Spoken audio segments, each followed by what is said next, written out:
Hello friends, welcome back to this channel. I'm not sure if anyone's listening to this, but if you are, thank you for being here. I do appreciate your support and your time that you've given to me. And I hope whatever I'm saying is beneficial or helpful even to just one person, because I strongly believe that we should share things that we know and we read and we understand with other people, because by sharing, not only do we help other people, we also help ourselves, because we make sure we understand the things we've been studying and reading better. And it's also a good way to give back, because we all of us have benefited so much from other people, and this is one of the ways we can actually give back. And I strongly believe that each and every one of us has something to offer, something that's unique, something that's special just to us, to ourselves, that we can offer the world. We are all special in a way. And I don't like the culture of putting people down and telling them that you should become perfect before you actually go out and talk to other people and tell people what you know.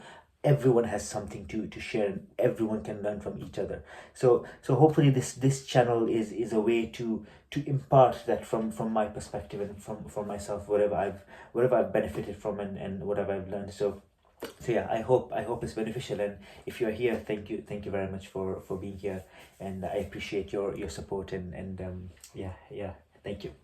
All right, so one of the things I've been thinking about recently is the fact that when we grow up, we've always been told that we should follow our passion, right? And we should we should look for things, for careers where we'll feel fulfilled in life, and we'll be giving back to society, and we feel good and something we enjoy and we want to do. At the age of 18, I was told I have a choice. I have to decide which degree to do at university. I enjoyed mathematics at that point in time, and I absolutely love. I still love it. And I decided, okay, why not do a degree in mathematics, because I enjoy it.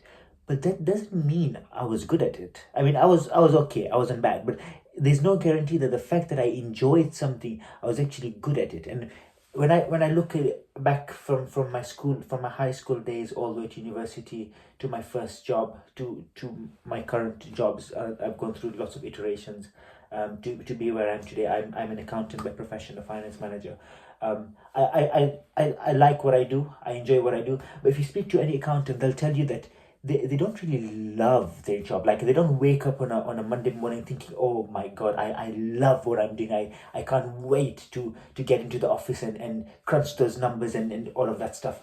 It doesn't happen. Very few people, a very small percentage of the accounting world actually absolutely loves what they do. People like what they do, they enjoy it, they get some sort of satisfaction, but there's no, it's not their purpose in life, essentially. So I've been thinking about this in terms of my own career and my own progression and my path in life, and whether I should be pursuing things I love or follow my passion. And I it didn't really sit well with me, because at the age of 18, when you're told follow your passion, you don't really know what you're doing. I mean, okay, fine, I enjoy playing the guitar, but that doesn't mean I'll be any good at it. I could play for 10 years, I still might not be good at it, so I won't be able to make any money from it. So, and the whole point of a career is you want to make something substantial. Like, you want to establish a career. You don't want just a job, you want a career, because you want to progress in what you're doing and become, every year you want to move up the ladder. A job just pays the bills. You want something more than that. I mean, if you want just a job, then that's fine. But if you want a career and you want to establish yourself and you want to move forward in life, then follow your passion is not really good advice. And this was supported by Cal Newport. So this is a book called So Good They Can't Ignore You. A fantastic book. Cal Newport wrote this book in 2016, I believe, where he basically goes through this whole passion mindset that we have. And I found it a very interesting read. And I think if you have this dilemma of what you want to do out of life in terms of your career, and whether you want to pursue what you're doing, or you want to look for something different, or you want to find what you love, this book is a phenomenal book. Carl Newport is fantastic as an author. Anyways, he's a computer scientist, in Georgetown University, I believe, in America. And he's written some really good books.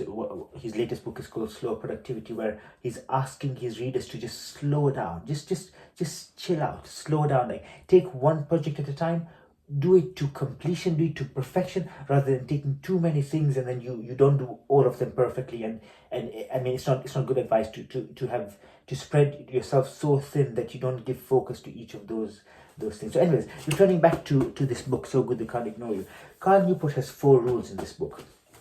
Rule number 1, he says, people who tell you to follow their passion is really bad advice. Following your passion is bad advice. And he gives lots of examples, because the famous speech by Steve Jobs where he says you should follow your passion, find what you love in life. I mean, Steve Jobs himself, and Carl Newport explains this in the book, himself didn't follow his passion. He was into Zen Buddhism and all of this stuff, and if he followed his passion, he'd be a monk. But he wasn't. He just landed his way into the tech world, and eventually with Steve Wozniak and you know the whole story of how Apple was established. But it just happened so by chance. It wasn't that Steve Jobs set out to be, oh my god, this is my passion, I'm going to pursue this lifelong dream of becoming a tech whiz. It wasn't like that. So the first rule he says is, follow your passion is really bad advice. Do not follow your passion. And then he goes to the second rule. So what should you follow then? He says, follow the craftsman mindset. The craftsman mindset is basically saying that you look for something called career, what he calls career capital, where you do something over and over again so you become good at it, and you reach a point where you achieve rare and valuable skills. That's what he's looking for, rare and valuable skills, where you can use that in your job, in your career, to make you shine, to make you stand out, to be a unique person, because you've perfected it so well over time. Take for example a musician. For example, a musician learning to play the guitar, and he basically, you know, practices, and then he comes up with his own unique style that makes him stand out, and you know, then he has a massive following. You know, people listen to him, and they enjoy his work because he's found that niche of his. And he believes that, because he says there's 2 types of markets. There's a winner takes all market, and there's a market that it's not a winner takes all market. A winner take all market is basically there's only one way to be, right? There's only one thing that you can do. For example, a musician, there's only, if you're playing the guitar, it's only playing the guitar that you can become good at. But in most careers, it's not like that. So as an accountant, it's not just me focusing on leases, for example, that makes me a specialist. I can focus on tax. I can focus on revenue. I can focus on I don't know, financial statements. I can basically find my niche that's unique to me, where I can find rare and valuable skills that are useful and unique in the accounting world. Things like artificial intelligence, things like coding, things that make me stand out, or even macros and Power BI, because we use Excel a lot. And for example, if you know macros and Power BI, you stand out from other people. And that's when, once you found your career capital, you found a rare and valuable skill, then eventually over time, that passion develops. So it's the same with Steve Jobs, that he didn't start off as an accountant, as a tech whiz, and that passion was there in the first place. It developed over time, and that's what Carl Newport is trying to propose, that we should invest in our career capital. And then rule number 3 says that once you've invested in your career capital and you've become good at what you do, then you establish more control. You have more autonomy. So for example, if you go to your boss and tell him, look, I need a 6 months vacation. I want to travel the world. I want to do something. If you don't have career capital, the boss is going to be like, okay, fine, just go. We don't need you anymore. So you can quit the job. But if you quit your job. But if you have career capital and you have rare and valuable skills, and you are recognized by your employer as someone who contributes and who they would benefit from having, they would have no choice but to tell you, you know what, take your 6-month break. Please come back to us. We still want you. Right? And that's the idea of having career capital, where you establish this autonomy for yourself, because you've reached a place where you're so good at what you do, so good that they can't ignore you, that even if you want a 6-month break, they'll give it to you.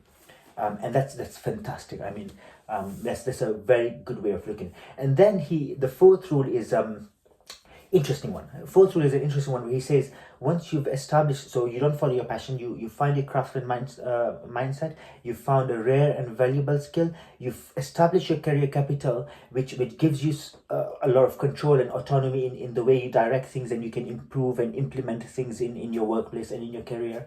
Then that all feeds into your mission, your life statement, your North Star, and that's what you'll be working towards. So whatever your North Star is, This could be personal, but this is more career related, where you know exactly where you want to be, and all of this contributes towards that North Star. For example, in the accounting world, for myself, a lot of people's North Star would be becoming the chief financial officer, which is probably the most prestigious title you can be given in the accounting world. Because you are essentially the boss, the director of that business when it comes to finances, and you make the decisions, you make the tough calls, and that's the North Star that you'll be aiming for. So whatever all the career capital that you establish over the years, the unique features, the valuable and rare skills that you have in over the years, you would establish that towards your mission in life, in terms of your career. And of course you have a broader mission in terms of your personal and moral, outlook in life, and that all contributes towards your mission, because you want to achieve a way of life, a way of being, work-life balance, or whatever you are looking for in life, and that all contributes towards your mission. But I think the key thing that Carl Newport is trying to tell us, in the book, which I highly recommend you to read, by the way, if you're confused about where you are in life in terms of your career, is that don't follow your passion, because that is really bad advice. It is detrimental to tell someone to follow their passion, because if as an accountant, I'm passionate about philosophy. I really am passionate about philosophy. Let's say I quit my job and become a philosophy teacher.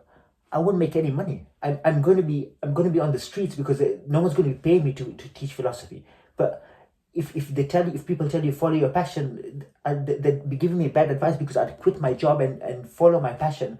Whereas actually my passion is raw at the moment. Philosophy is a raw passion. I will actually find my passion in life through establishing career capital, becoming good at what I do, and then eventually over time, I will be very good. And you know what? Once I'm good, I've got rare and variable skills. I'll actually start enjoying what I'm doing, because I've got autonomy, I've got control, and I start enjoying my job. So, yep, okay, that is it. So Good They Can't Ignore You by Cal Newport. I think it's a fantastic book if you want to find out more about where you are in your life and where you want to go to, in terms of your career. If you have any feedback, please come back to me. I'd really appreciate your feedback. Until next time, thank you very much. See you later. Bye.